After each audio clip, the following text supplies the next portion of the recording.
मात्र हे सगळं होतं असताना आंबेगाव तालुक्यात ज्यावेळेस मंचर नगरपंचायत झाली त्यावेळी का मग तुम्ही एकत्र लढले?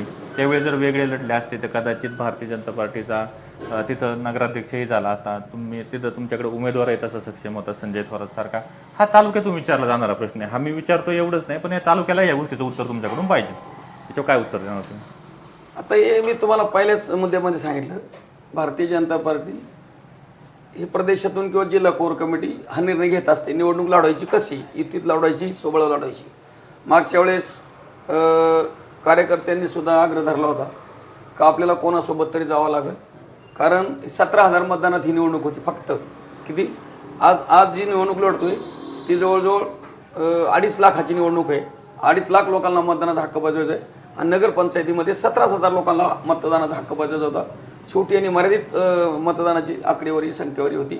त्यामुळं एका नगराध्यक्षाच्या तिकिटासाठी आमच्या भारतीय जनता पक्षानं खूप माहितीमध्ये राष्ट्रवादी आग्रह धरला, परंतु आमची सहकारात ताकद कमी असल्यामुळं आम्हाला अजित पवार गटाच्या राष्ट्रवादीनं 5 जागा दिल्या युतीमध्ये, पण नगराध्यक्षपदाची जागा आम्हाला दिली नाही. त्याच्यामुळं आमचा एक कार्यकर्ता थोडा नाराज झाला, दुखावला. संजयजी थोरात. नाव घेत नाही तुम्ही काय? आम्ही राजकारणात मित्र आहे, आजही मित्र आहे, उद्या आम्ही मित्र असू. त्यांनी आमचे निरीक्षक जिल्ह्याचे आदरणीय महेशदादा लांडगे आले होते, विजयराव फुगे होते, जिल्ह्याचे जिल्हा अध्यक्ष प्रदीपदादा कंद होते. त्यांच्या समोर ही गोष्ट झाली, परंतु त्यांनी हट्ट धरला, मला युतीमध्ये लढायचं नाही, मी सोबळावर लढणार. शेवटी वरिष्ठांनी आदेश केला होता, त्यांनी तो झुगारला. झुगारल्यावर त्यांनी ते अपक्षाचा रस्ता धरला. अपक्ष लढायला गेल्याच्या नंतर भारतीय जनता पक्षाचं चिन्ह त्यांना मिळालं नाही. पक्षातून त्यांची हक्कलपट्टी झाली, त्याच्यामुळं त्यांना सहानुभूती झाली असं त्यांना वाटलं आणि निवडणुकीला ते सामोरे गेले. शेवटी विजय नाही हाती लागला, पण 3 नंबरच्या मताचे नावे पडले ते. त्यामुळं पराभव त्यांच्या वाट्याला त्याला नाही लाजे. ते त्यांनी समजून घेतलं नाही पार्टीचं पक्षाचं, की त्यांची चूक झाली ती त्यांना भोगावं लागली. ठीक आहे, पराभव स्वीकारावा लागला त्यांना. ठीक आहे सर, निवडणुका ह्या जिल्हा परिषद पंचायत समितीच्या आहेत हे मी मान्य करतो, पण मग असं एक थोडासा एक शेवटचा त्या मंचर नगरपंचायतीवर येतो फक्त.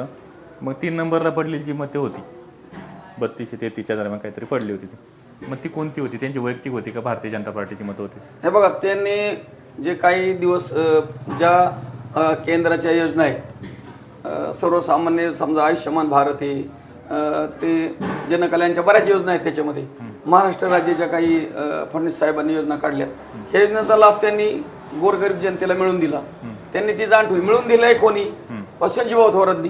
लोकांनी त्याची जाण ठेवली आणि त्याची उतराई म्हणून त्याला ती मतदान एकदा भारतीय जनता पक्षाच्या माध्यमातून ती कामं केली, त्याला त्या माध्यमातून काम याने करून दिले, पण त्याची मतातून उतराई झाली. तो विषय तिथं संपून गेला. झाली संजय थोरात यांची सून लढली ती, मात्र त्यांचं काम हे कार्य हे संजय थोरात त्यांच्या मागे होतंच.